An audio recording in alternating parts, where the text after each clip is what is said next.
Olá para você, eu sou Érica Lima e hoje no nosso debate político, a gente está em ano de eleição 2022. A gente recebe aqui o especialista em marketing digital político, Rodrigo Gadelha. Para a gente entender um pouco melhor, tem uma pesquisa aqui, pesquisa de opinião, os brasileiros na eleição de 2022. Ela fala um pouco sobre perfil e ela é do HC7, né? Isso. Aqui, ó, pesquisa de inteligência de mercado. Foi em janeiro agora de 2022, está bem recente. Tem alguns pontos aqui que eu achei interessante sobre a questão do nível de interesse da população. E aí você também já teve acesso a essa pesquisa.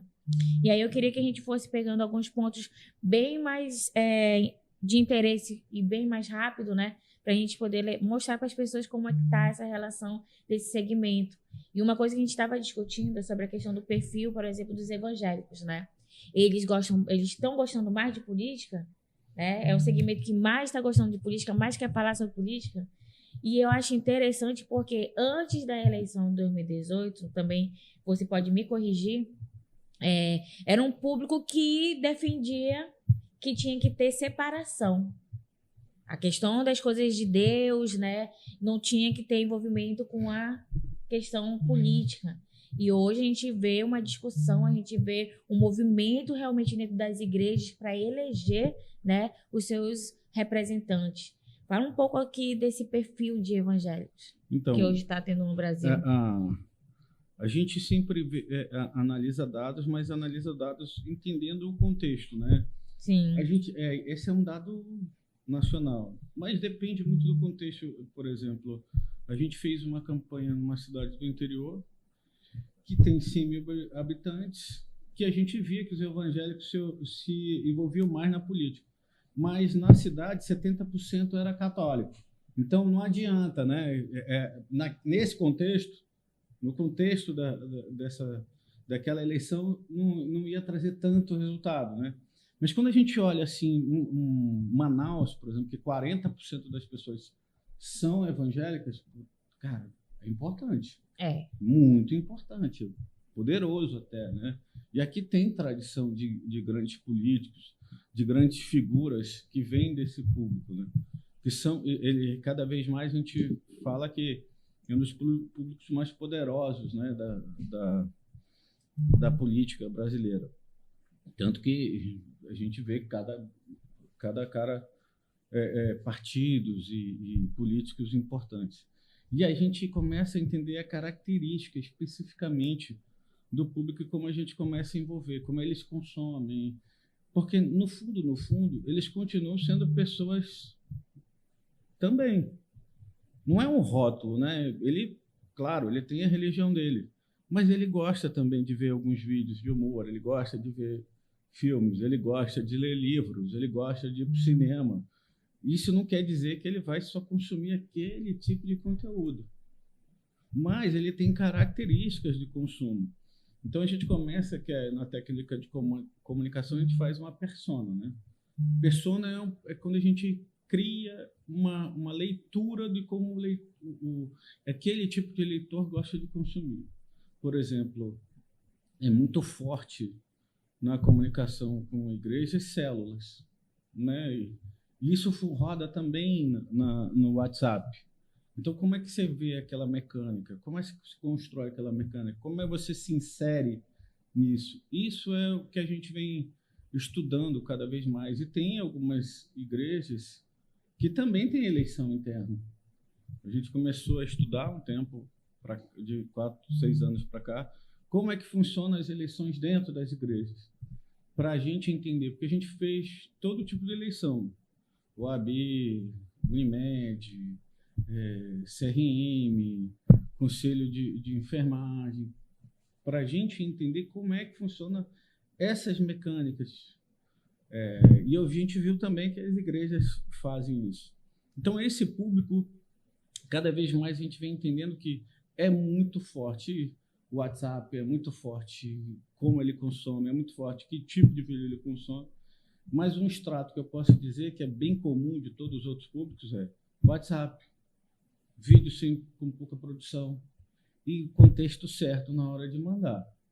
Então, a gente sempre vai vendo assim que não podemos deixar de lado. Esse público é muito forte, ele quer se envolver com político, até mesmo porque já vem se envolvendo mais, mas a gente tem que entender, ok, ele se envolve mais, mas eu tenho que ver com o contexto do teu município, contexto do teu estado e como a gente entrega.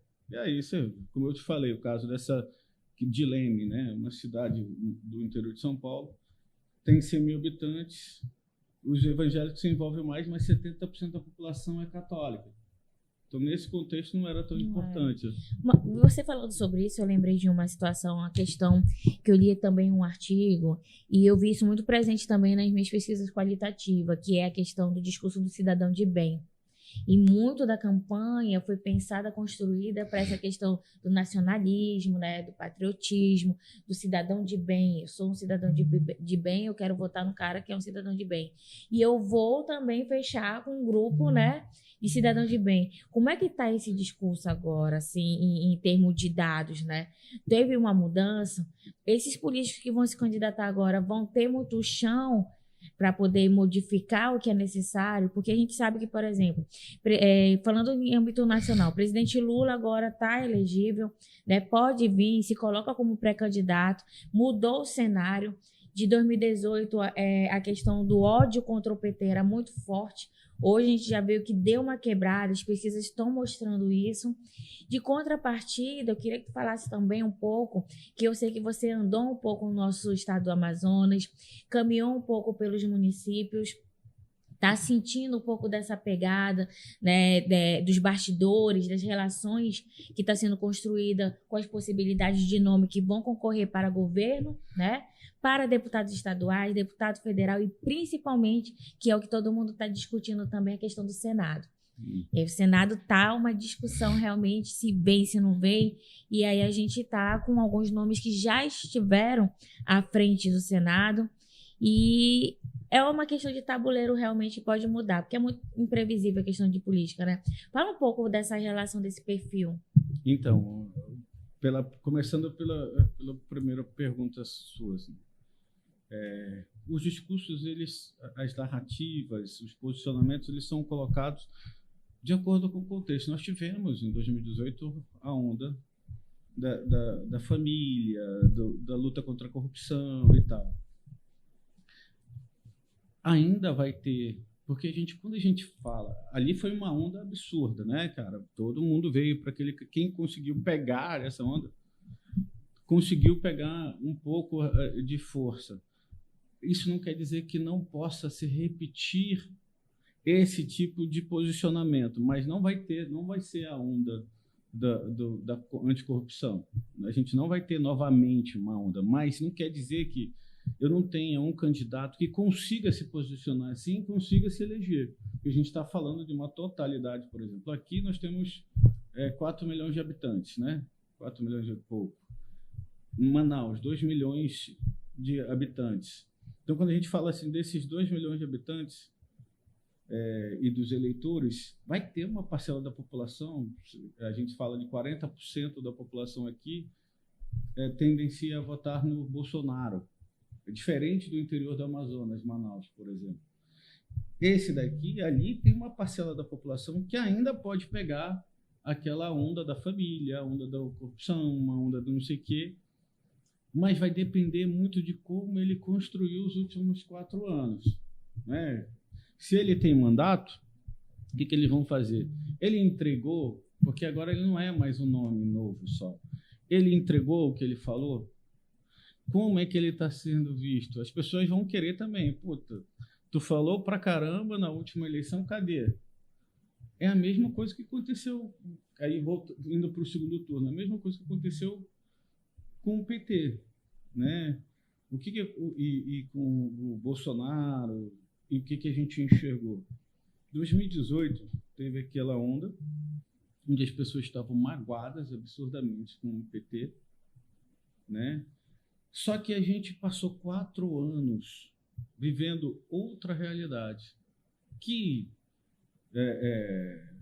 que eu falo assim, análise da política é uma foto daquele retrato, né? Então, daqui a uma semana, tudo que eu possa estar falando pode ter mudado? Pode, porque estou analisando agora, né? Então, como a gente enxerga assim, cara, a gente entrou numa pandemia, crise na economia e gente passando fome, passando por dificuldades absurdas. E aí o poder de compra caiu, né? As pessoas podem... Eu estava discutindo até um dia desse, o salário mínimo aumentou. Beleza, o salário mínimo aumentou. É maior do que proporcionalmente como era na época do Lula, mas o poder de compra é menor. Então, por isso que o discurso, quando o Lula saiu, quando ele estava preso, foi liberto, ele falou assim, nós vamos voltar a comer picanha e tomar cerveja. Aí hoje o cara faz ele compara. Na época do Lula, eu comia picanha. Hoje, eu como osso. Aí ele faz um cálculo. O que eu quero para a minha vida? Tem uma parcela da população também que quer anticorrupção, mas depende do contexto que as pessoas estão vivendo. Tudo é um contexto, como você está colocando. Assim, hoje a economia não está tão boa como já foi. Então as pessoas começam a falar assim, cara, eu quero ter uma qualidade de vida melhor, eu quero poder comer, eu quero poder viajar, eu quero poder... Então ele vai comparando. Como é que era na época do Lula? Como é nessa época? E o Lula está sendo inteligente o suficiente para poder usar isso a favor dele. É porque o que a gente vê muito presente é esse sentimento da incerteza, do medo, né? O eleitor, as pessoas, elas estão com esse discurso da incerteza, do medo do amanhã. Principalmente em Manaus, que a gente vem passando. Manaus não tem paz, né, mano? Mas, assim, a política ela é assim em todos os lugares. Eu que viajo bastante, assim, é sempre incerteza, é sempre mudanças drásticas. Por quê? Porque a política é viva, né? Então ela vai mudando totalmente, vai se reciclando, vão correndo. Por exemplo, voltando para a tua questão da política nacional. A política nacional tem uma tendência assim, hoje, falar de Bolsonaro e Lula são caras que precisam um do outro para existir. Vamos fazer uma análise simples. Assim. Hoje, entre a rejeição do Bolsonaro e a rejeição do Lula, a rejeição do Bolsonaro está um pouco maior. Então, o Lula precisa do Bolsonaro para ir para o segundo turno para ele ter uma chance de ganhar. O Bolsonaro precisa do Lula para ele ter uma chance de ganhar. Para eles construírem as narrativas deles para poder chegar. Hoje, né? Hoje, a gente tem uma visão que o Lula possa ganhar se ele for para o segundo turno. Ou ele está correndo mais fortemente para ganhar no primeiro turno. Por quê? E aí a gente entra no assunto que todos os outros partidos estão correndo atrás. Porque é um cenário que todo mundo já viu. Que é o cenário que, com a rejeição do Bolsonaro e a rejeição do Lula, qualquer cara que consiga tirar o Bolsonaro do segundo turno é o presidente da República. Por quê? A rejeição dele vai ser menor do que a do Lula. Hoje, tem as pessoas fazendo pergunta entre o Lula e o Bolsonaro, a maioria está decidindo, puta, melhor o Lula. Mas entre um cara que não tem rejeição e o Lula, eles vão falar o quê? Melhor o outro cara.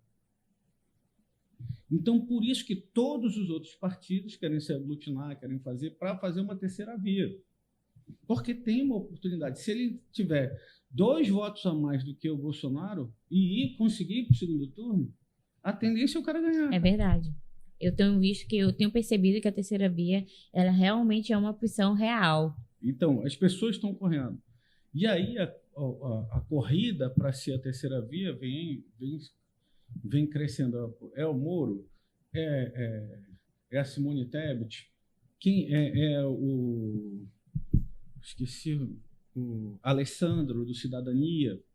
Então, o que a gente vem enxergando assim? Tem opções e os partidos estão ficando grandes, assim. E muita gente fala assim: pô, Gadelha, mas tu tá falando bobagem porque Simone Tebet está com 1%.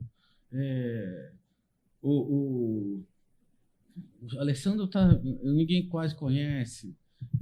Moro, não dá.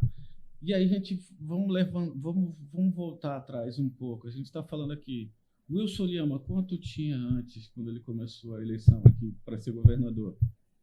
Estava em que posição nas pesquisas?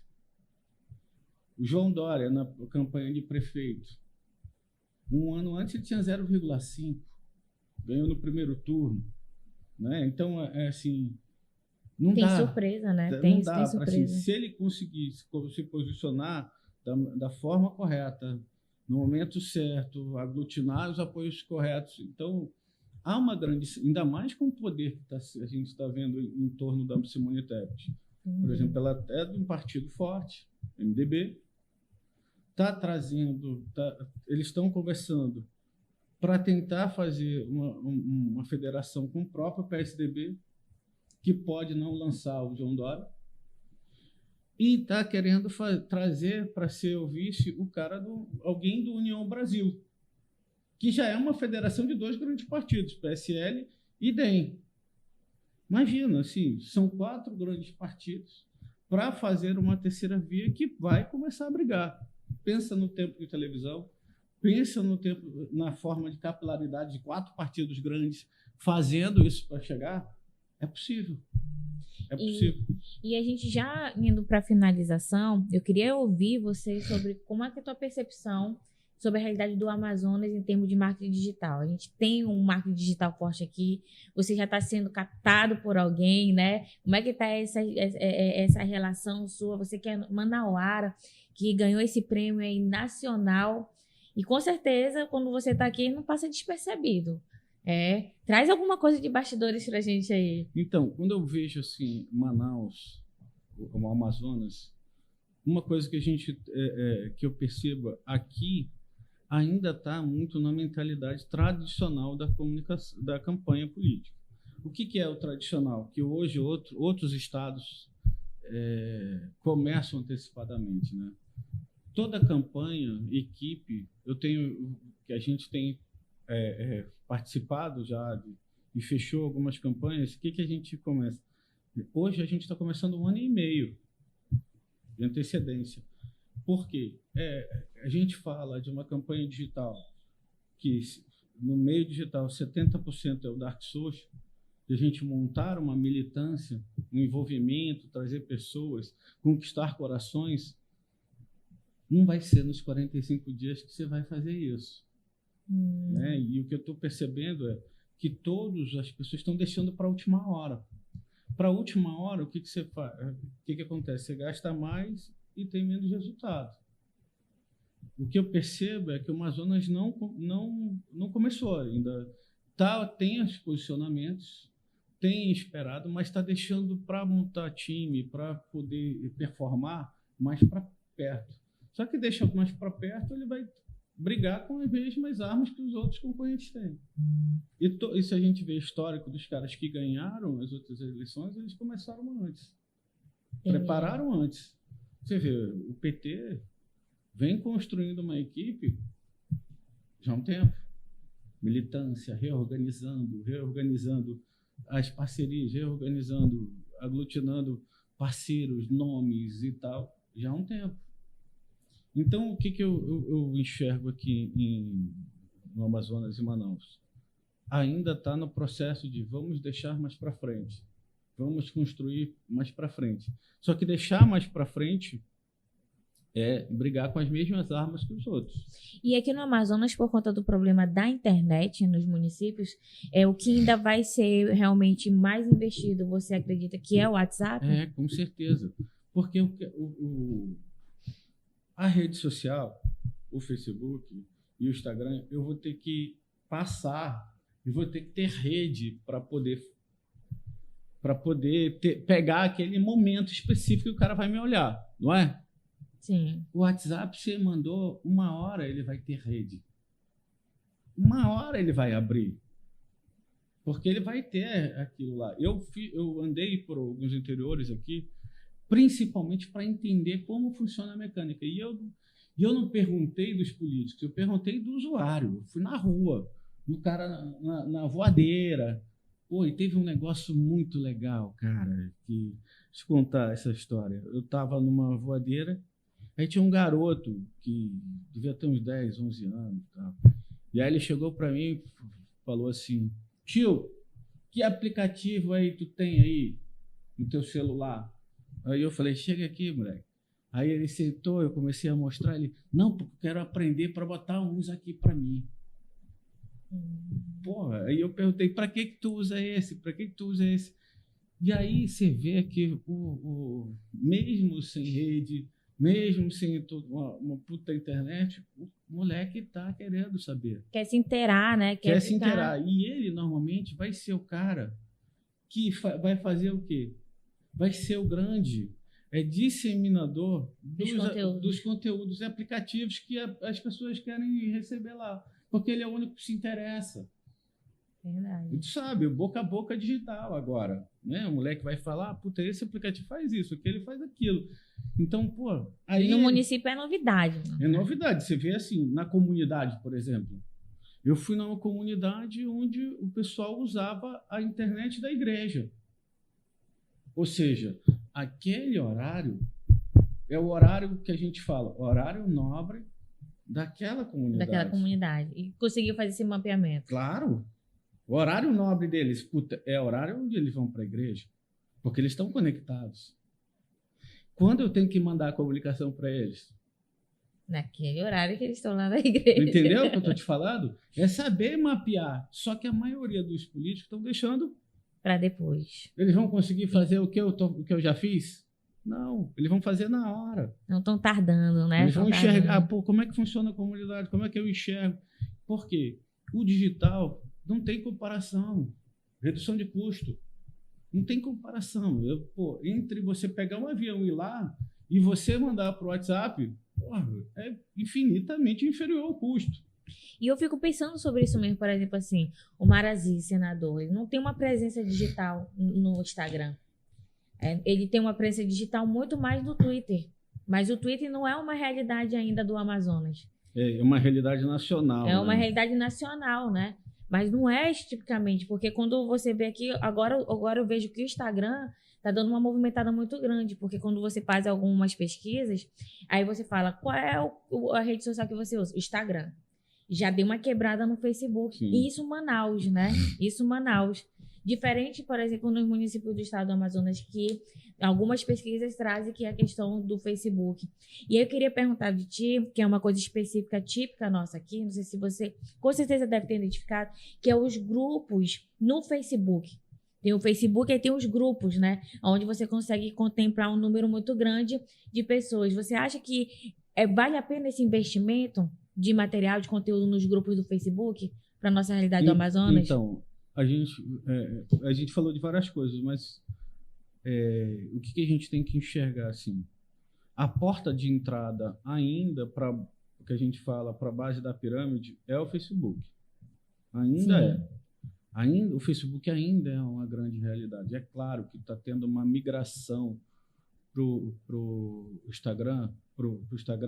Mas o Instagram é mais visual, né? Sim, mas ele depende de algumas coisas. Eles dependem mais da rede, de uma série de coisas. Verdade. Mas o Facebook, mesmo tendo isso, ele tem outras características, por exemplo, de aglutinação. Por exemplo, Parintins. Eu fui a Parintins, Borba, e eu enxerguei como é que eles se comunicam. Lá eles têm grupos só do pessoal, grupo de estudantes de Parintins, grupo de política de Parintins. Esses mesmos grupos. Né? Então ali tem que ser um conteúdo específico, tem que ter um envolvimento específico. Você tem que ter alguém que seja a tua mão de obra de militância para enxergar como aquele grupo funciona. E aí você chegar a fazer essa comunicação. Mas o que eu vejo sempre assim? O cara pega qualquer tipo de conteúdo e joga ali dentro e vê se vai funcionar ou não. Mas não é assim que funciona numa estratégia digital. A gente entende o contexto e cria para aquilo. Dá mais trabalho, mas dá mais resultado. Trabalhão. Mas dá mais resultado. Então, esse tipo de coisa, assim, os grupos do Facebook, eles já funcionam há anos. Só que tem pouca gente que faz uma estratégia Por isso que eles dizem, não funciona produzir para ali. Por quê? Porque o cara não faz uma estratégia específica. E aí, tem grupos que eu participo no Facebook que são enormes, de todo tipo de assunto. Então, o que a gente tem? Tem sim, é bom, tem ainda capilaridade, tem ainda, que eu te dei exemplos aí, tem ainda espaço, mas a gente tem que olhar e saber como vai construir. Em termos da política nacional, assim, das redes sociais, como você falou aí do Omar, né? O Twitter é muito poderoso nacionalmente, porque é uma rede de formação de opinião. Todo político que se elege, ele se elege por outras redes, mas quando ele chega em Brasília, se ele não se dedicar ao Twitter, ele não tem visibilidade nacional. Porque você não vê o Jornal Nacional, você vê o Jornal da Globo, ou a CNN diz, o deputado Marcelo Ramos postou no Instagram. Não, eles falam o seguinte, o deputado Marcelo Ramos postou no Twitter isso. Tu entendeu? Sim. Porque é a principal rede de formadores de opinião nacional. Então, é isso que assim, o deputado... E a gente vê que o Twitter não vem crescendo aqui porque por característica também da imprensa local, porque às vezes não utiliza, ou também porque as pessoas que discutem, e eu vejo crescendo as discussões no Twitter, mas, engraçado, toda vez que eu saio para conversar com algumas pessoas, eu instigo alguns tipos de perguntas, não falando de política, mas de comportamento. E aí eu lembro que eu conversei com 2 publicitários locais aqui, e eu perguntei, e aí, o que vocês falaram? E aí uma falou assim, um dia desse rodou no Twitter uma campanha antiga, assim, da drogaria tal. E eu estimulei, disse quem tinha feito, e comecei a trocar. Ou seja, já está começando as discussões que existem nacionalmente. Sim. Né? Você vê ali, qual foi a rede social que explodiu o caso do Monark? Né? O caso do Monark, do Flow, junto com a Tabata Amaral e o Kim Kataguiri, sobre o partido nazista. Explodiu primeiro no Twitter. Depois foi para as outras redes sociais, é verdade. E repercutiu nacionalmente. Quem não falou desse caso? Né? Então, é esse tipo de coisa que a gente entender. Assim, hoje, o Twitter, para a gente, ela serve muito de insumo, né? Como a gente fala de Big Data. O que está lá dentro que as pessoas estão discutindo, se envolvendo, que a gente pode usar para outros lugares como insumo de comunicação. Então, a gente já vai finalizando aqui. Eu agradeço a presença, dizendo que já fazemos um convite prévio. Eu sei que você vai estar na loucura, já está realmente Ponte Aérea, mas vamos ver se a gente consegue fazer pelo menos uma live, né, à distância, para você estar falando um pouco desse bate-bola, né, do marketing digital político com a gente. E a gente agradece muito a sua presença aqui, Rodrigo. Quero dizer para você que é muito importante a gente falar sobre esse tema. É um tema realmente que vai definir campanha, vai definir vitória, né? E as pessoas, elas estão ligadas na rede social, mas não sabem o trabalhão que é trabalhar com esse marketing digital. Então, a gente agradece, Convergente. Você pode deixar aqui uma mensagem para quem está seguindo a gente aí, deixar o teu perfil, né, no Instagram. Deixa um recadinho aí para quem está assistindo. Eu quero agradecer a vocês pelo convite. Eu sempre gosto do nosso papo. Para quem quiser, quem tiver interesse em tirar dúvidas, todos os meus perfis são @RodrigoAdelha, no Instagram é Rodrigo Adelha, em qualquer outra rede social é Rodrigo Adelha. Às vezes eu demoro um pouco para responder pelo volume, mas eu sempre respondo. Quem me acompanha sabe. E a gente vai começar agora, a partir desse ano, um pouquinho mais um mês para cá, a voltar a produzir conteúdo ajudando os políticos a como eles têm que se posicionar. Então vai ter muita coisa legal mais para frente. E a gente vai estar acompanhando e vai estar querendo falar com você. Um beijo para você que acompanhou o Convergente. A gente voltou aí com tudo, com debate político.